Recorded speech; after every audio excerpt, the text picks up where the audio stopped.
जय हिंद दोस्तों। तो आज हम अपने जीएस सीरीज को आगे बढ़ाते हुए लेक्चर नंबर 4 करेंगे। आज हम इंपॉर्टेंट नियुक्तियों के बारे में पढ़ेंगे जो आपके आने वाले किसी भी एग्जाम के लिए इंपॉर्टेंट है, और हम इन नियुक्तियों को ट्रिक के माध्यम से याद करेंगे। आइए देखते हैं। चलिए सबसे पहले बात करते हैं। देखिए, ये हमारे नेताजी हैं। ये प्रचार प्रसार कर रहे हैं अपने चुनाव का। अब इनके प्रचार प्रसार भाषण से क्या हुआ, जनता में जोश आ गया। बस आपको इतना याद रखना है, नेताजी के प्रचार प्रसार से जनता में जोश आ गया। ठीक है, देखिए प्रचार प्रसार से क्या हुआ, आपने प्रसार भारती ले लिया, और जनता जोश से हमने क्या लिया, प्रसून जोशी ले लिया। तो प्रसार भारती के चेयरमैन कौन है, प्रसून जोशी। देखिए ये रहे मैं प्रसून जोशी साहब। ठीक है, चलिए आगे देखते हैं। देखिए एक लड़का है निरंजन और एक लड़की है ज्योति। देखिए दौड़ रहे हैं। अब आपको इसमें क्या दिख रहा है कि निरंजन पीछे हो गया है। ठीक है, ज्योति आजकल ऐसे भी लड़की लोग आगे है। देखिए निरंजन ज्योति से पिछड़ गया। बस आपको इतना याद रखना है, ये ज्योति है वो आगे होगी और निरंजन पिछड़ गया है।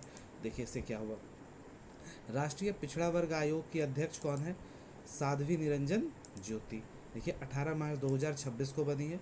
ये है, देखिए मैंने डेट क्यों आपको बताया, क्योंकि मैंने अक्सर एग्जाम में देखा है कि राष्ट्रीय पिछड़ा वर्ग आयोग के अध्यक्ष कौन है, जनवरी 2, आपको एक डेट मेंशन कर दिया जाता है कि उस डेट तक कौन है।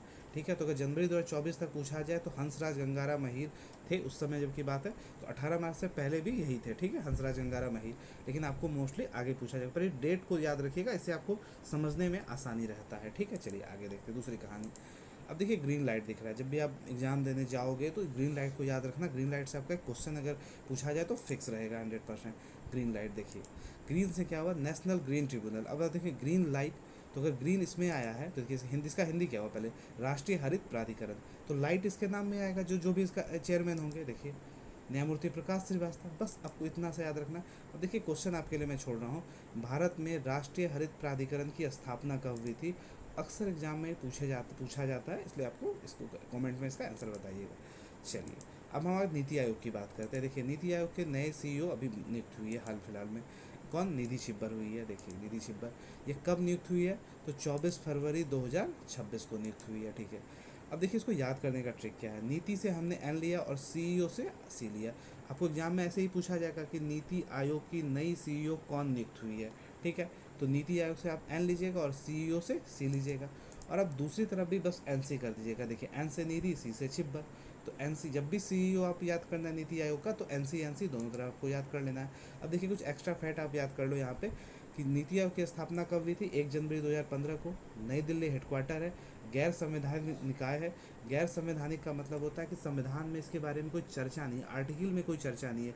जैसे वित्त आयोग की बात करें तो वित्त आयोग 280 आर्टिकल में है, पर नीति आयोग के लिए कोई भी आर्टिकल नहीं है। और अटल नवाचार मिशन जो है, एक मिशन है नीति आयोग का, ये बहुत इंपॉर्टेंट है। मैं इसके बारे में पढ़ूँ, अपने अक्सर एग्जाम में देखा होगा इससे क्वेश्चन। देखिए क्वेश्चन आपको दिखा रहा हूँ, जैसे कि देखिए कितना इंपॉर्टेंट है सीईओ। नीति आयोग का नया सीईओ नियुक्त किया गया। एसएससी सीजीएल 14 जुलाई 2023 को क्वेश्चन पूछा गया।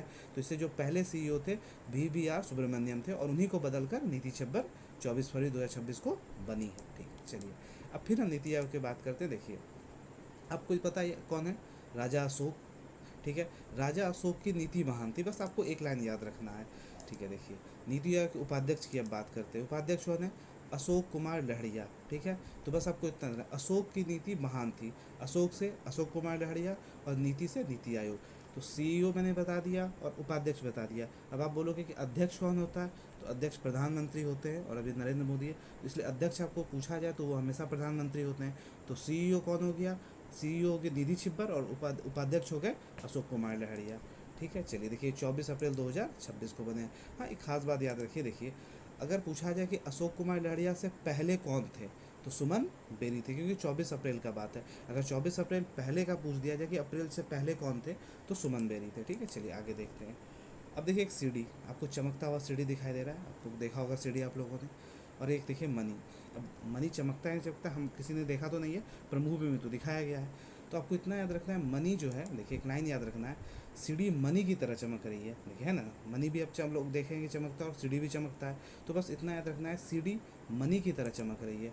इससे क्या हुआ, देखिए सीढ़ी से सीडीएस, तो भारत के नए सीडीएस कौन बने हैं, NS राजा सुब्रमणी। तो बस आपको इतना याद रखना है, सीडी मनी की तरह चमक रही है, तो सीडी से सीडीएस और मनी से सुब्रमणी। ठीक है, बस यहाँ याद रखिएगा। चलिए अभी अगर रिवीजन कर लेते हैं सारे को, देखिए कितना आसान हो जाएगा। सीईओ की बात करें हम नीति आयोग के, तो नीति का एन लिया और सीईओ का हमने सी लिया, तो एनसी हम इधर भी देखेंगे, नीति छिब्बर। ठीक है। उपाध्यक्ष की बात करेंगे तो उपाध्यक्ष कौन था? अशोक की नीति महान थी, नीति आयोग के, तो अशोक की नीति महान थी।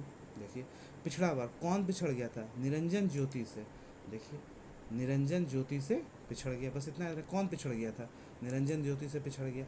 ग्रीन लाइट, बस इतना याद आपको याद रखना है। प्रसार भारती, प्रचार प्रसार करने से क्या हुआ? जनता में जोश आ गया, बस। सीढ़ी, सीढ़ी किसके तरह चमक रहा है? मनी की तरह चमक रहा है, सुरमनी हो गया। चलिए अब आगे देखिए, कॉकरोच पार्टी, जनता कॉकरोच पार्टी आपको पता है। चलिए आगे देखते हैं यहाँ पे। अब देखिए भारत के नए सीजीआई कौन है? 53वें सीजीआई, इन्होंने ही कॉकरोच जनता पार्टी का जन्म किया करवाया। आप लोगों को पता है, इन्हीं की बात पे कारण हुआ। कौन है? न्यायमूर्ति सूर्यकांत, इसलिए मैंने यहाँ पे आपको दे दिया ताकि आपको याद रखने में आसान हो। अब ये वो नाम है जिनको आपको ट्रिक की ज़रूरत नहीं है, पर ये हमारे फेमस लोग हैं जिन हमेशा जिक्र होता रहता है, आपको एग्जाम में पूछा भी जाता है। ठीक है, देखिए 15वें उपराष्ट्रपति कौन है? सीपी राधाकृष्णन। आरबीआई के 26वें गवर्नर कौन है? संजय मल्होत्रा। 26वें मुख्य चुनाव आयुक्त कौन है? इलेक्शन कमिश्नर कौन है? ज्ञानेश कुमार। आपको इसको पता होना चाहिए, ये ट्रिक बहुत आसान सा भी है कि ज्ञान क्या कहते हैं, चुनाव आयुक्त को ज्ञान है, किसी भी तरह से आप इसे याद रख सकते हो, क्योंकि अभी 4-5 राज्य में चुनाव हुआ है तो इनके बारे में पूछा जा सकता है। बीसीसीआई के चेयरमैन कौन है? ये भी शायद आपको पता होगा, मिथुन मनहास, क्योंकि अभी आईपीएल हुआ है तो हो सकता है इनके बारे में पूछा जाए। देखिए कुछ खास बात एग्जाम में पूछा जाता है कि सीजीआई जो है वो किस राज्य से है और इनसे पहले कौन थे? तो 52वें सीजीआई कौन थे? B R Gavai. और ये किस राज्य से है? तो हरियाणा से है। एक और पॉइंट देखिए इंपॉर्टेंट है, बीसीसीआई की स्थापना कब हुई थी? 4 दिसंबर 1928 को। क्यों मैंने बताया? CHSL 2025 का क्वेश्चन है। ऐसे तो CGL MTS में भी पूछा गया है, पर लेटेस्ट अभी पूछा गया है। चलिए तो हमारा लेक्चर यहाँ पे समाप्त होता है। अगर आपको ये लेक्चर अच्छा लगा, ट्रिक हमारा पसंद आया, तो आप हमें कमेंट कीजिए। मैं ऐसे ही 4-5 वीडियो अपॉइंटमेंट का ट्रिक से बता दूंगा, ताकि आने वाले किसी भी एग्ज़ाम में आपको कभी दिक्कत नहीं हो। Thank you.